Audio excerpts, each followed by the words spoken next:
de discussão sobre como está esse mercado de jornalismo no mundo digital, que tipo de competências, necessidades, enfim, vamos trabalhar nesse mundo digital e cada vez mais especializados e, portanto, então, vamos conhecer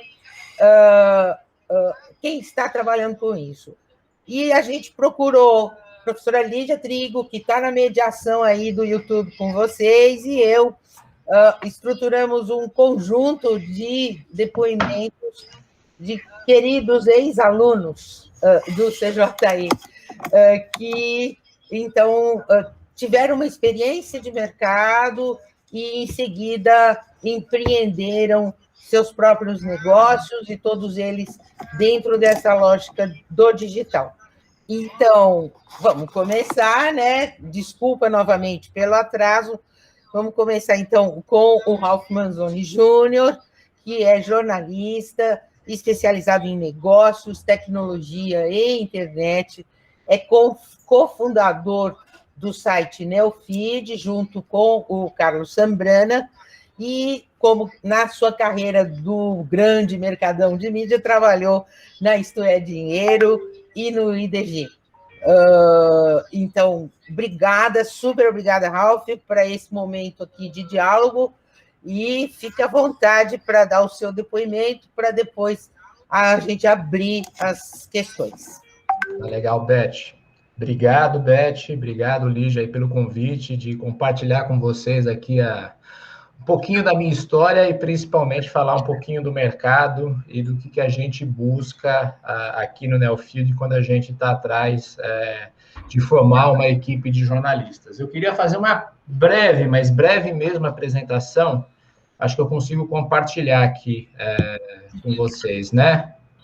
Acho que sim, senão eu te coloco aqui de co-anfitrião se a gente não tiver problemas. Vocês estão vendo aí? Entrou. Não, é bem breve, gente. Eu não estou enxergando o Meet agora, estou vendo só a minha tela. Eu queria colocar um pouquinho do cenário, e já começo tudo errado, vamos começar pelo começo, para a gente falar um pouco do que está acontecendo agora no mercado profissional de jornalismo. Essa imagem aqui, acho que muitos de vocês já podem ter visto, mas é quando o Papa Bento XVI foi eleito Papa em 2005. Você pode observar que é uma imensa multidão que está esperando pelo anúncio do Papa, e todos estão olhando para onde ele deve aparecer. 8 anos depois, essa é a mesma multidão esperando o Papa Francisco aparecer. E, em vez de olhar para onde está o Papa Francisco, todos têm uma tela na mão, uma tela onde eles estão filmando, fotografando, ou fazendo algum streaming, coisa do gênero. Se a gente pegar 3 anos para frente e chegar na eleição americana de 2016, esse é o dia que a Hillary Clinton é nomeada candidata pelo Partido Democrata. O que me chama a atenção nessa foto é que estão todos de costa para Hillary Clinton. Não tem uma única pessoa olhando para ela. E estão tirando foto, fazendo as selfies, aparecendo junto com a Hillary Clinton. E aí chega o ano de 2020. E, de repente, no ano de 2020, tudo fica parado. Assim, nunca o mundo parou de uma forma como aconteceu em 2020 por conta da pandemia. É meio que óbvio falar sobre isso, mas o que aconteceu em 2020 significou uma aceleração nunca antes imaginada de tendências que já existiam no mercado há muito tempo, mas que elas eram postergadas ou que boa parte da população, e principalmente da área de mídia, não enxergava ou não queria enxergar. Então, a pandemia faz com que, em diversos setores da economia, na área de mídia também, coisas que demorariam 4 anos, 10 anos, tiveram que ser feitas no prazo de meses. Se a gente pular para 2021, a gente vê um outro fenômeno, que é a invasão do Capitólio em janeiro de 2021, onde um grupo marchou, insuflado pelo presidente, na época, americano, republicano Donald Trump, invadiu o Capitólio e teve uma série de consequências. O que a pandemia mais a invasão do Capitólio tem a ver em comum? Eu acho que são duas tendências bastante grandes que existem no mundo, que foi a aceleração da digitalização e o fenômeno da fake news. Se a gente olhar o que está acontecendo na mídia brasileira, mas esse gráfico poderia ilustrar os Estados Unidos também, você vê uma queda da circulação impressa assim, bastante acelerada. De 2014 para 2020, você vê Folha, Globo, Zero Hora, Estadão, Valor, o Super Notícia, com uma velocidade, com uma tendência bastante clara de declínio nas suas assinaturas. E de uma maneira até mais dramática do que os jornais diários, isso acontece com as revistas. Aqui são os dados de Veja, Época, Exame. A Veja, em 2014, tinha 1 milhão de assinantes, e agora está com 144 mil, segundo o IVC. Isso é uma tabela que o Poder 360 publica com uma certa periodicidade. E aí você fala, pô, mas em contrapartida, as assinaturas digitais, a circulação digital está crescendo, o que também é verdade.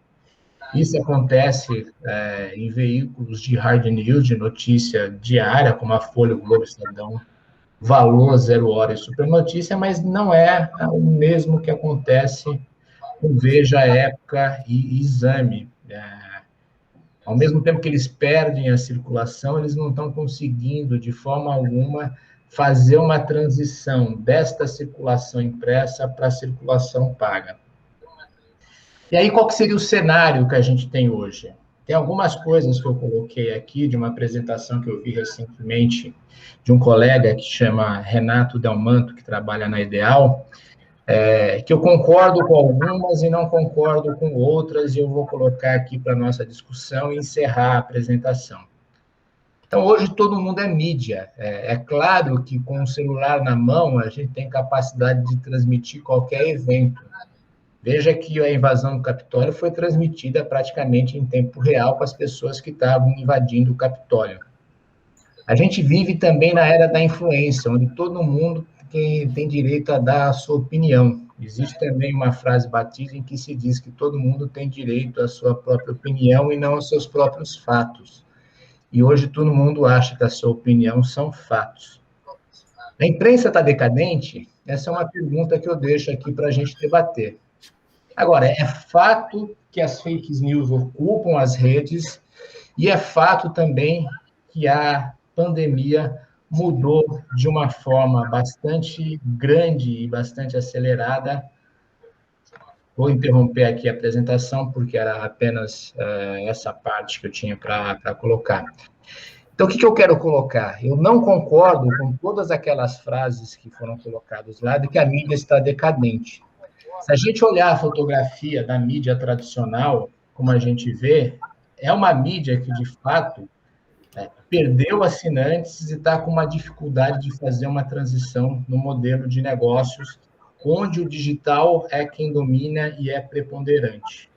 Mas existe uma outra mídia surgindo, ou uma outra geração de empresas surgindo, na qual o Neofeed, que eu cofundei junto com o Carlos Sambrana, faz parte, que são veículos que nascem de jornalistas com bastante experiência e bagagem na mídia tradicional, e que resolvem colocar essa experiência a favor de um veículo digital e transferem a sua credibilidade enquanto jornalista, que é a credibilidade minha como pessoa física, pessoa jurídica, de anos de trabalho e de outros profissionais que existem, para a marca que está sendo criada.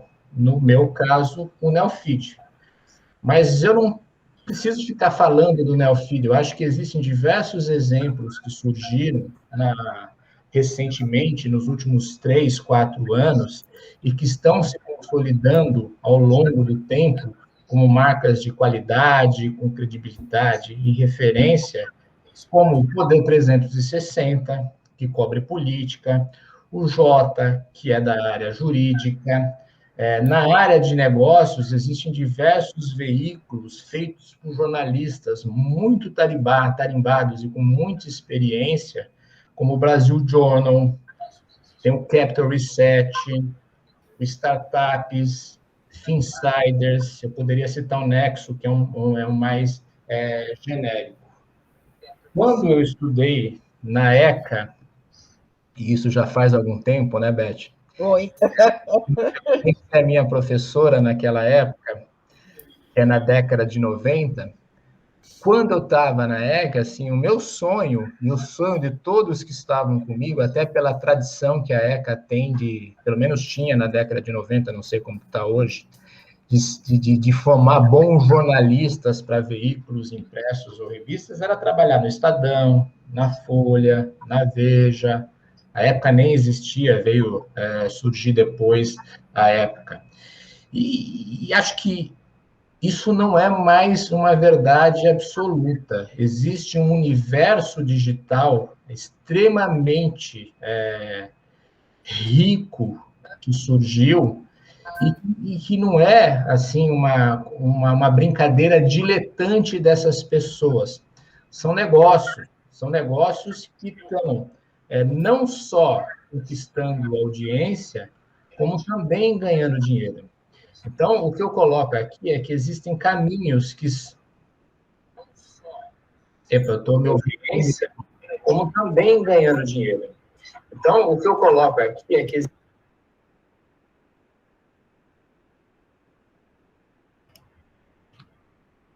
Acabou? Deu um delay enorme aqui. Acho que agora se regularizou. Porque... Acho que sim, é isso. Não, está voltando o delay. É que fica difícil falar. Mas vamos lá, vamos tentar. Perdi até a linha de raciocínio. De que não só o empreendedorismo pode ser um caminho para os jornalistas, mas como que é um caminho para jornalistas também trabalharem, e não serem apenas buscarem esses veículos tradicionais que seguem fortes. Mas, assim, qual que é a diferença desses veículos novos para esses veículos mais tradicionais? A gente nasce sem nenhum legado, a gente nasce totalmente digital. Por que o Neofeed surgiu? Porque eu e o Sambrana resolvemos criar o Neofeed. Nós trabalhávamos na Editora 3, na Isto é Dinheiro, ele era o diretor de redação, eu era o redator-chefe, mas nós olhávamos e qualquer iniciativa que a gente queria fazer um pouco mais digital, existia uma série de dificuldades, não era prioridade. Fora isso, até por uma questão de modelo para se rentabilizar, isso não é uma crítica à Editora 3, e muito menos a Isto é Dinheiro, eu acho que isso é uma crítica, de uma forma geral, para os principais veículos tradicionais, é um modelo muito calcado na audiência e calcado numa coisa chamada publicidade programática. O que isso significa? Significa que quanto mais publicidade eu tiver, mais dinheiro eu vou ganhar. Então, você enche as suas páginas com espaços publicitários e você aposta em notícias que vão dar uma grande audiência. Você pode até ganhar uma audiência que, às vezes, se você olhar pelos números, é uma audiência gigantesca. Mas a pergunta que eu faço, tem credibilidade? Quem é essa audiência que está surgindo ali? A gente apostou num modelo completamente diferente, que é um modelo muito mais autoral, um modelo em que você permite fazer matérias mais aprofundadas, exclusivas, mais trabalhosas, que vai ter não que a gente não queira audiência, vai ter uma audiência menor, mas a gente vai estar escrevendo para um público altamente segmentado e qualificado. Quem que é o público do Neofeed? São os grandes empresários, são CEOs de grandes empresas, são C-levels, são empreendedores, são investidores, são as pessoas de bancos. E neste público, que é um público um pouco mais restrito, a gente conseguiu construir uma audiência relevante e de qualidade, e que, evidentemente, se transforma, em algum momento, num público que as marcas querem se comunicar e querem conversar, e isso vai gerar publicidade, que é a maneira que a gente tem de se rentabilizar. E o que é, para nós, do Neofeed, e acho que para boa parte desses sites que eu citei, que são importantes e que a gente busca num profissional? Eu acho que, assim, para começar, é muito difícil para nós trabalhar com jornalistas iniciantes, ou recém-formados, ou que tenham pouco tempo de experiência. Até porque a gente aposta em poucas reportagens ao longo do dia, mas que são reportagens exclusivas e reportagens que necessitam, assim, de um texto muito mais autoral, um texto muito mais próximo do que uma revista, aquelas revistas antigamente semanais têm. Precisa de fonte, precisa conhecer muito o mercado, precisa conhecer bastante pessoas e precisa ter capacidade de produzir um texto analítico. Não basta apenas reportar, é preciso, no nosso caso, reportar e reportar tentando entender a dimensão do fato que está sendo reportado. Então, se a gente vai escrever uma reportagem sobre uma determinada empresa, um determinado assunto, a gente quer saber as implicações da estratégia de uma determinada empresa, mas também em que mercado que ela está atuando, quem são os concorrentes, os analistas que vão criticar ou aprovar a estratégia que está sendo feita. Então, assim, gente, de uma forma bem resumida, colocando um pouquinho o que eu penso, e eu queria deixar agora para que a gente possa conversar, ter perguntas. A mensagem que eu queria dizer é que, assim, o jornalismo não está decadente. Eu acho que existe uma oportunidade, assim, nunca se precisou tanto do jornalismo. E as empresas de mídia tradicionais têm feito também um trabalho, assim, espetacular em informar com informações verídicas, mas que elas não são as únicas. Existe, isso é uma tendência, isso vai ficar cada vez mais forte. Veículos que surgiram recentemente, que são marcas novas e que rapidamente conseguiram construir uma marca que é relevante e que tem credibilidade. Antes achava-se que jamais seria possível construir marcas novas no jornalismo que não fossem as marcas tradicionais. Mas acho que pelo cochilo das empresas de mídias que não enxergaram a internet vindo, isso abriu espaço para que bons profissionais que estavam em suas redações saíssem e criassem as suas próprias empresas, as suas próprias publicações. Existe muita vida fora da grande mídia. É isso, gente.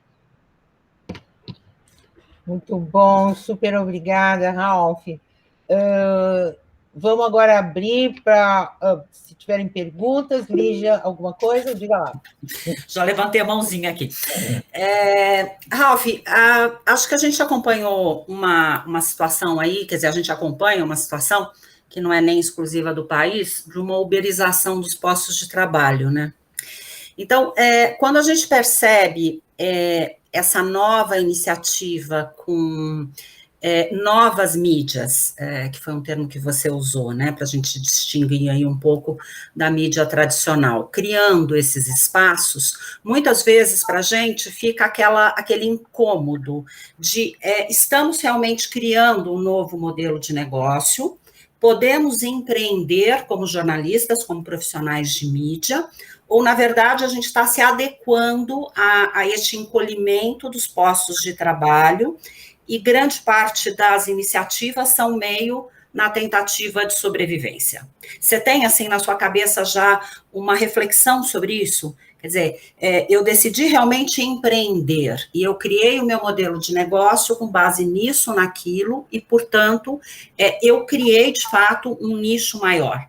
Estou falando disso, pegando o Newfield como exemplo, mas a gente poderia falar também sobre o número de podcasts, né, que estão aí explodindo e que também estão se apresentando como uma nova era de ouro. Lígia, eu não fiz essa reflexão assim com calma, mas vamos lá. Eu acho que é um pouco dos dois fenômenos. A partir do momento que você tem um enxugamento das redações, uma parte das pessoas que estão saindo das redações precisam buscar o que fazer. Eu tenho para mim que uma parte considerável dessas pessoas, e não faltam excelentes profissionais que saíram das redações hoje, optou por um caminho diferente, que foi o caminho das relações públicas. Então, foi absorvido pelas relações públicas. Aqueles que foram resistentes, como eu, que decidiram não tomar o caminho das relações públicas, tem um caminho a seguir, criar uma vitrine onde eu possa me expor e talvez me recolocar, ou empreender. Eu acho que os dois caminhos são viáveis, ou foram possíveis. Alguns negócios vingaram, outros não deram certo, mas isso é do jogo. Até porque, dito da maneira que eu fiz, assim, empreender, gente, não é nem um pouquinho fácil. Eu posso assegurar para todos que eu nunca trabalhei tanto na minha vida como eu estou trabalhando nos últimos 2 anos. São jornadas que começam muito cedo e acabam muito tarde. Você precisa ter um papel que não é apenas o de jornalista, que é o papel na qual eu me acostumei durante mais de 20 anos de trabalho, onde eu tenho que apurar, escrever, me relacionar com fontes, etc. Você tem toda uma questão administrativa, você tem uma questão comercial, você tem uma questão de posicionamento, você tem uma questão institucional. Envolve todas essas questões. Mas eu acho que o fato de você ter observado uma coisa que aconteceu nos Estados Unidos no começo dos anos 2010, 2011, 2013, onde muitos jornalistas empreenderam, e aqui no Brasil começar a também alguns jornalistas empreender. E algumas histórias são histórias que sobreviveram, acho que essas que eu citei são exemplos de histórias que sobreviveram, ou seja, que passaram daquele momento em que eu tenho uma ideia, eu acho que é viável, eu vou colocar essa ideia, vamos ver se eu consigo fazer essa ideia vingar. Eu acho que, assim, o Poder 360, o Brasil Journal, eu acho que o Newfield, o Capital Reset também, que tem um pouco mais de 1 ano, 2 anos de vida, são exemplos de que existe espaço e é possível. Não significa que não existe uma uberização no sentido de ter profissionais que estão tentando uma vitrine. Eu acho que tem, que existe. E não vai ser um caminho que pode ser seguido por todas as pessoas, ou por todos os jornalistas para fazer. Mas o que existe, claro, é de que o jornalista nunca foi visto como um empreendedor. E havia diversas razões para um jornalista não ser considerado um empreendedor. Puta, é difícil a gente ter gráfica, é difícil não, é caro. Você tem uma barreira de entrada gigantesca. Se você quer criar uma TV, então, imagina o custo para você ter equipamento, licença. Agora não, agora é fácil. Agora eu com o WordPress, a Amazon, a AWS, então, para mandar e-mail eu contrato o MailChimp, eu posso ter uma redação totalmente virtual, onde as pessoas podem se conectar e conversar com conexão. Então, a barreira de entrada ficou menor. E isso permite que mais gente possam apostar, possam testar. Alguns vão vingar, outros vão ficar pelo caminho. Mas eu acho que é absolutamente do jogo isso. Não é todos que vão vingar. Mas antes não se passava nem pela cabeça em empreender. Hoje é possível. Hoje dá para empreender. Não quer dizer que é fácil, não quer dizer que é o melhor caminho, mas é um caminho. Eu vou dar a palavra para o Álvaro primeiro, depois eu complemento. Diga lá, Álvaro. Bom, boa tarde a todo mundo.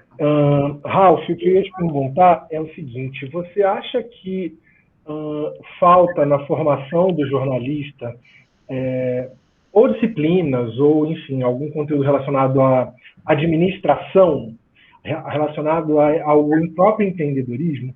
Eu digo isso porque eu lembro que, quando eu trabalhava em redação, na época que eu virei chefe de uma equipe com um monte de gente, eu pirei, porque eu só sabia ser jornalista, eu não sabia cuidar de gente, sabe? Eu passei a vida treinando para escrever bem e fazer a melhor matéria, mas de repente eu tinha que lidar com alguém que o gato ficou doente, alguém que estava indo para o trabalho e torceu o pé. E eu achei que faltou isso na minha formação. O Álvaro, a Beth, se eu não me engano, dava na pós-graduação uma aula que era exatamente sobre isso, que eu acabei cursando como aluno especial. Acho que falta, sim, Álvaro. Acho que a formação, ela foca muito nas questões técnicas de escrever e questões de teorias da comunicação e peca em algumas outras questões. Mas eu pegando meu exemplo, formado pela década de 90, acho que assim, empreender era algo inconcebível para mim. Jamais passaria pela minha cabeça a possibilidade de empreender. Ao contrário, a única coisa que eu vislumbrava naquele momento era trabalhar, como eu disse, numa grande redação. Não fui trabalhar numa grande redação por essas coisas da vida, eu trabalhei durante muitos anos numa editora especializada em tecnologia que chamava-se IDG, que hoje nem existe mais, embora alguns dos produtos dela ainda existam no mercado.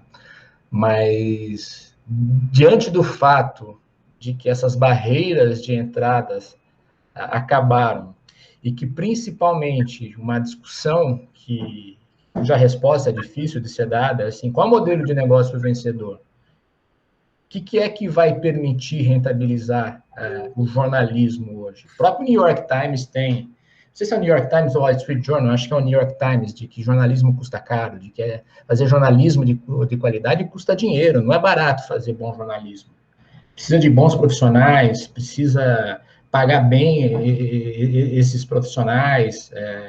Mas como que eu faço no momento em que o modelo que era baseado em 1/3 da minha receita de publicidade, de assinatura, e 2/3 de publicidade, não funciona na internet?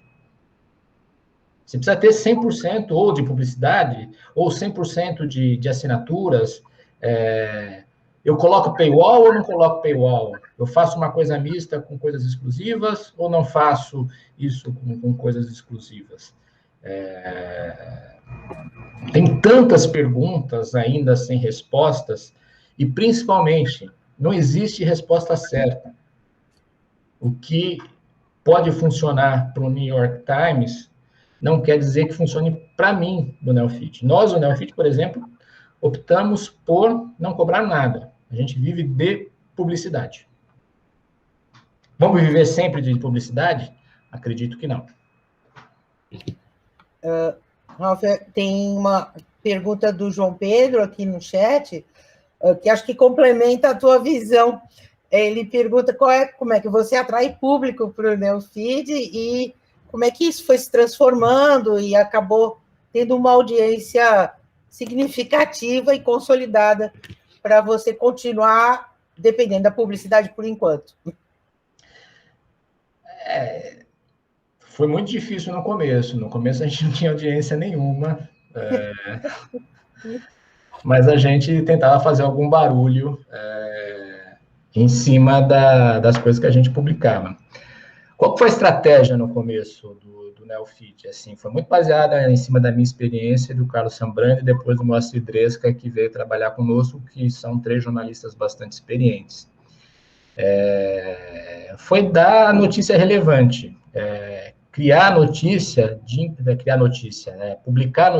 de impacto, de que as pessoas iriam olhar e falar assim, caramba, olha o que eles estão publicando. E isso é um mantra nosso até hoje. A gente precisa ter impacto. A gente não quer publicar o que todo mundo está publicando. A gente quer publicar exatamente o que as pessoas não estão publicando. Mesmo quando a gente publica algo que é uma notícia que todo mundo já deu, nós precisamos ter um olhar próprio nosso, analítico, em cima daquele conteúdo. Então, uma coisa que é extremamente importante para nós no Neofeed é uma newsletter que a gente envia todo dia de manhã, por volta das 8 horas da manhã. Nessa newsletter, a gente precisa ter o que a gente chama do nosso abre, que é a nossa matéria de capa, seria como se fosse uma revista. E essa notícia, essa matéria, ela precisa ser uma matéria de impacto, exclusiva, e que só a gente tem. Então, é um esforço diário para conseguir essa matéria. Então, todo dia, a gente está se perguntando qual vai ser a nossa matéria amanhã de abre, porque ela precisa ser uma matéria relevante para o mercado que a gente quer atuar, que é o mercado de negócios, de inovação, transformação digital, de empreendedorismo, e, ao mesmo tempo, ser uma matéria que seja exclusiva, não necessariamente uma notícia exclusiva, de preferência uma notícia exclusiva, mas uma entrevista exclusiva só nossa, isso a gente publica várias notícias. E eu acho que, por escolher um caminho que é muito mais difícil, a gente passou a ser percebido como um local que publica conteúdo que é relevante.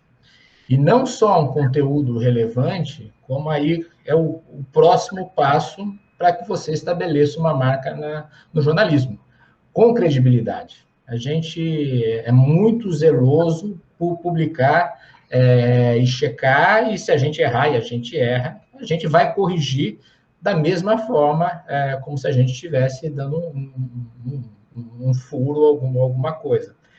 Então, isso eu acho que, ao longo do tempo, permitiu que a gente rapidamente fosse percebido como um espaço de negócios e de empreendedorismo e inovação, que tinha conteúdo de qualidade e de credibilidade.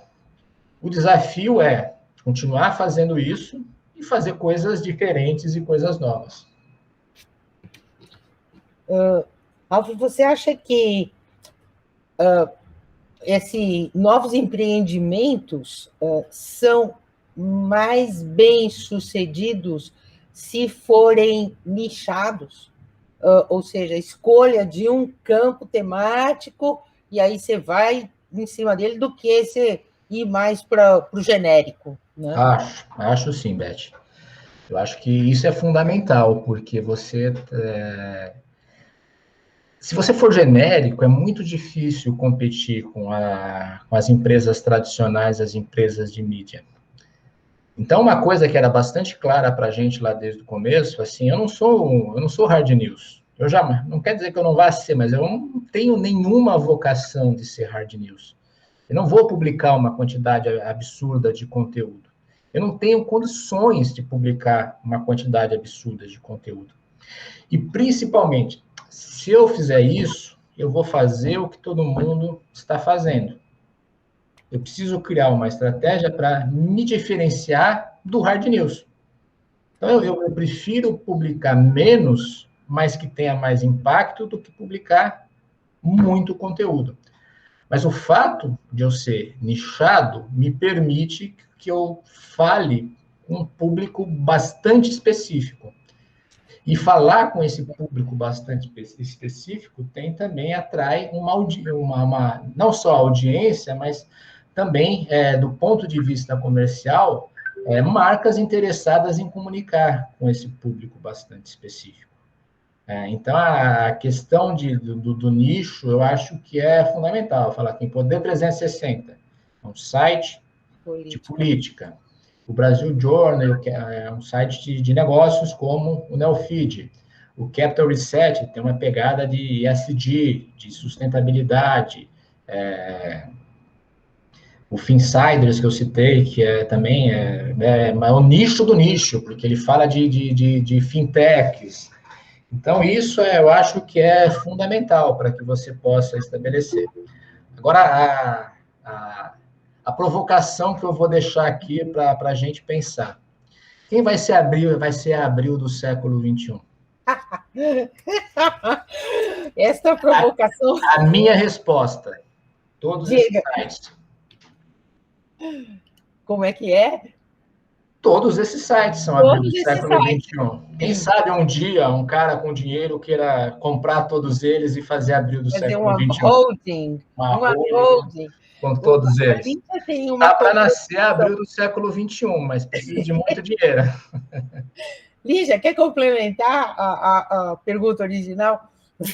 Eu estava pegando aqui um gancho no Nabet, mas agora eu já vou fazer duas em uma. Que era a questão de se a gente está falando de que o nicho ele é mais propenso a um sucesso, se nós temos determinados nichos, por exemplo, né?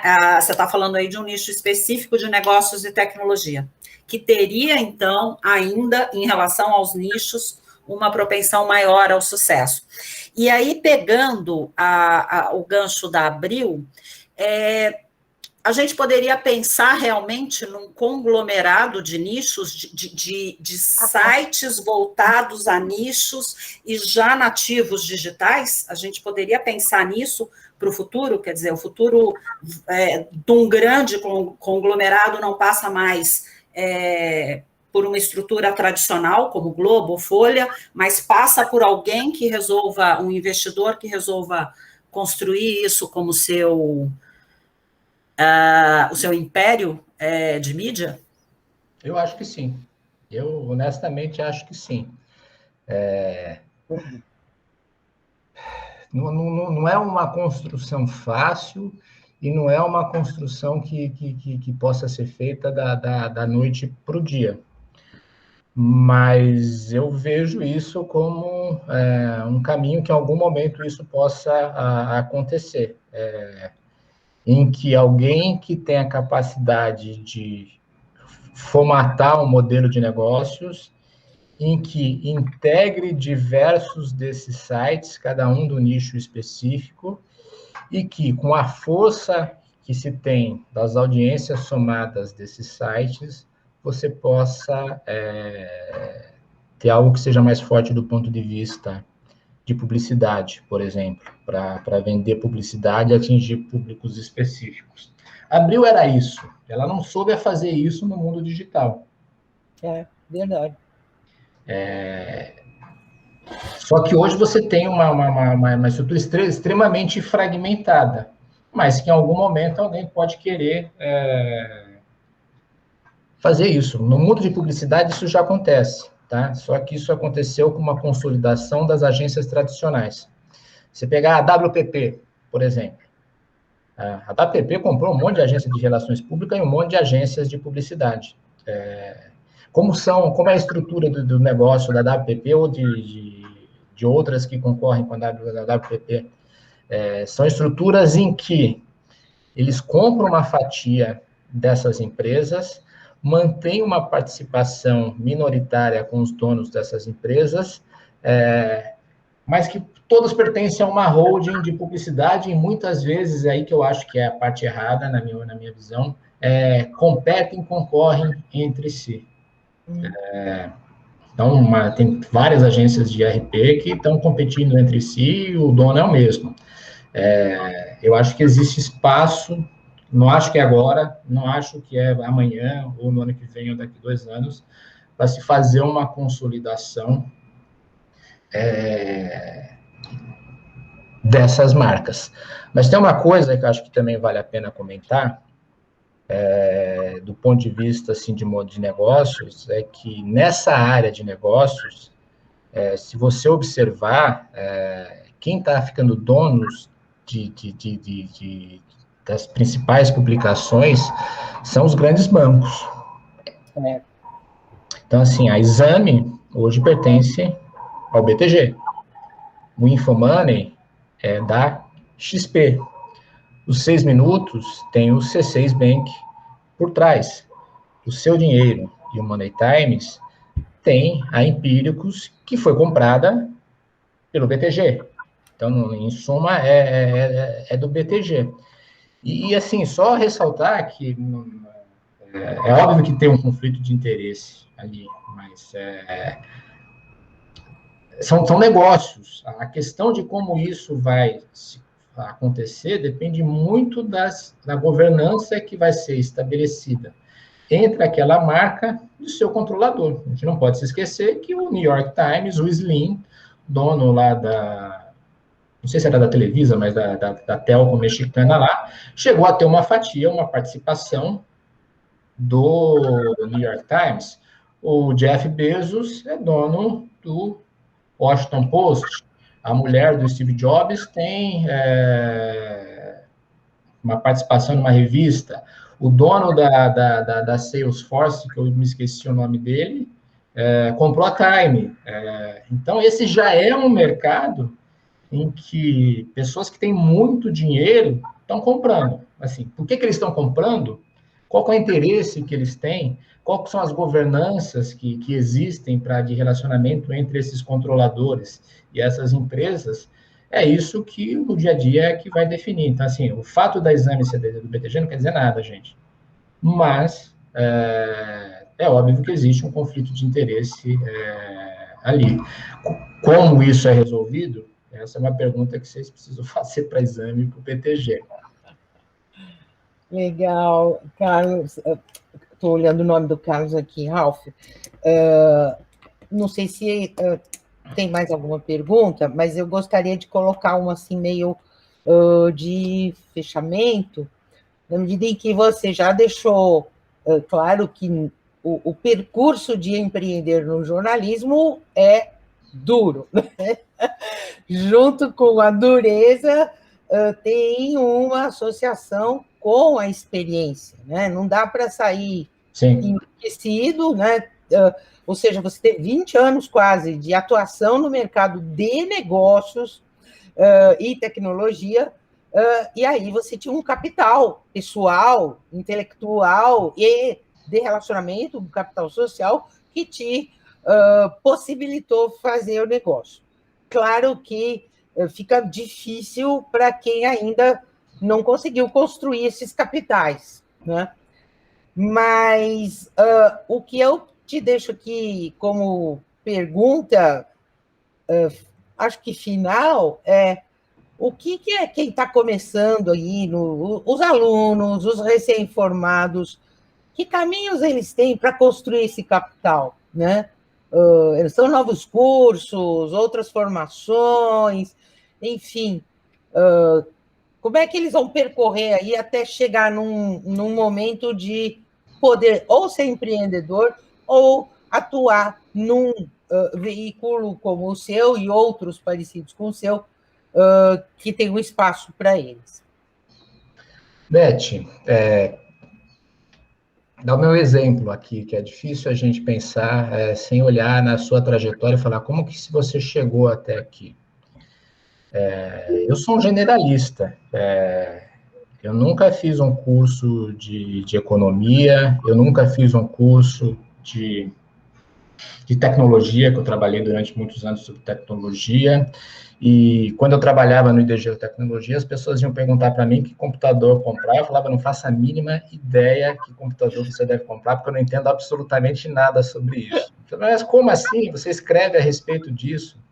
Assim, eu escrevo a respeito disso, mas eu pergunto para as pessoas, e pergunto bastante para as pessoas. E quando eu não entendo, eu peço para elas me explicarem, eu pergunto de novo, eu vou perguntando o tempo inteiro até que eu possa entender.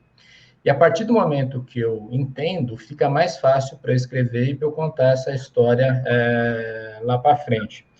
Eu vejo muito hoje, nessa nova geração, uma dificuldade de perguntar, de não fazer as perguntas, de ter vergonha de perguntar, de estar conversando com uma determinada pessoa, não quer mostrar que não sabe.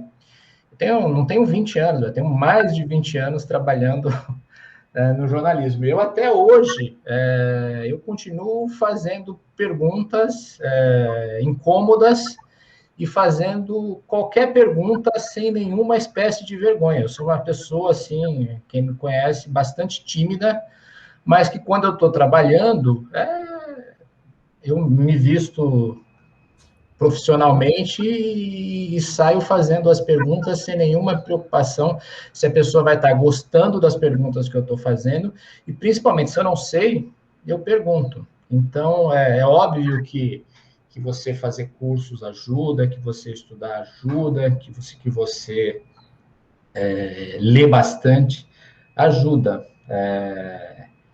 Isso tudo vai te dar a base, mas se você não se preocupar, e aí, com o longo do tempo, você vai aprendendo e você vai, evidentemente, se sentindo mais familiarizado com o assunto. Mas até hoje eu não sei.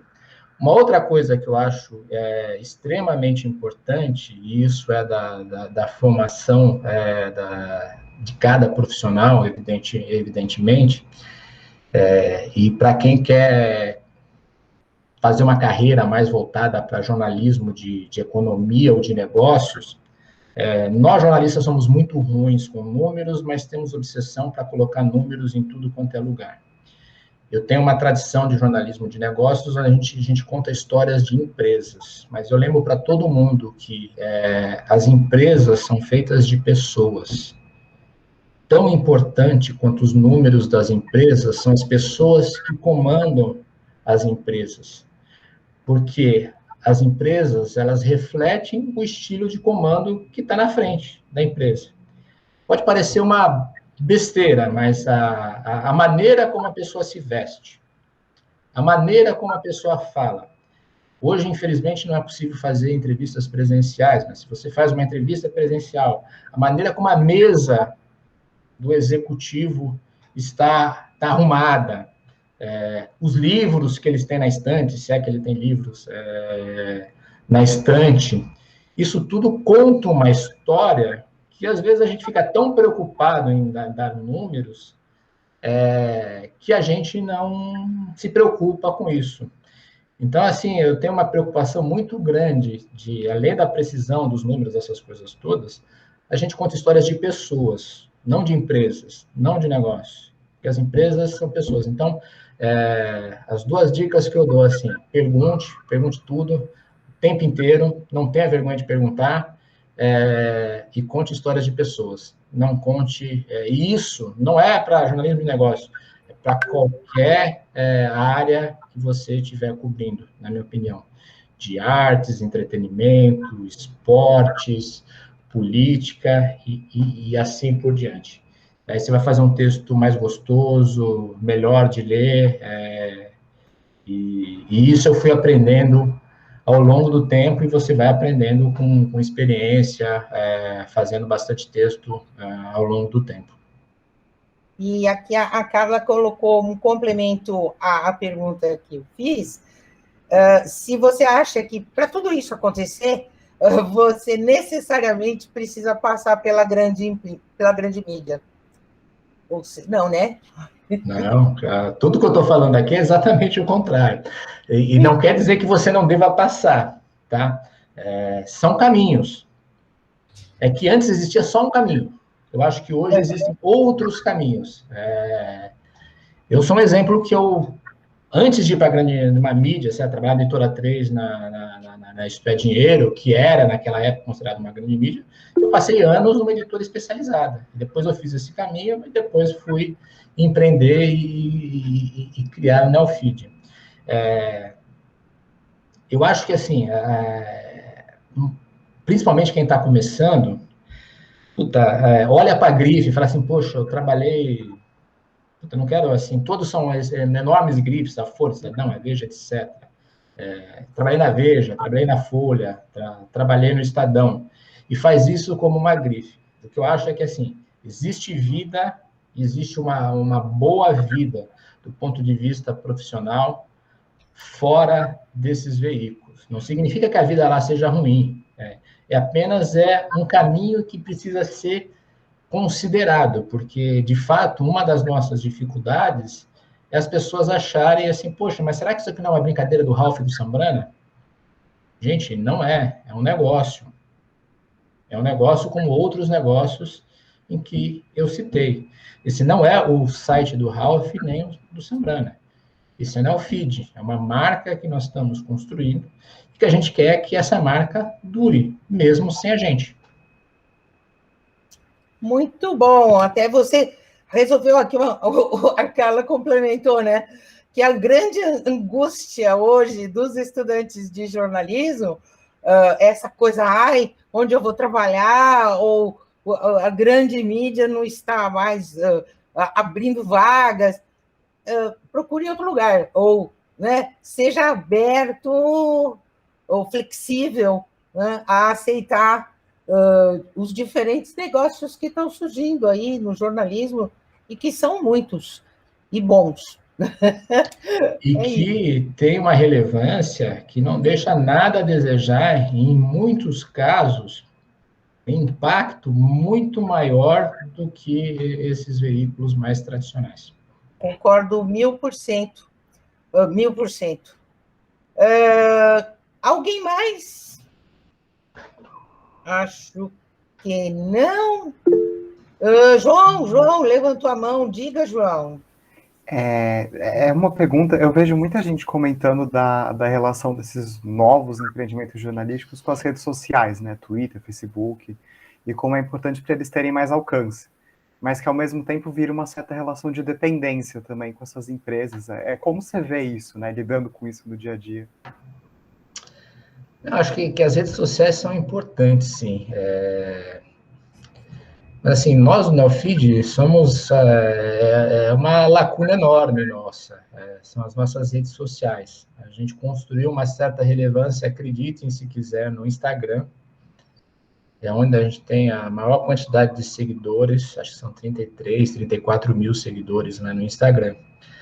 Mas, de novo, o que foi fundamental para nós? Foi a nossa pessoa física / pessoa jurídica.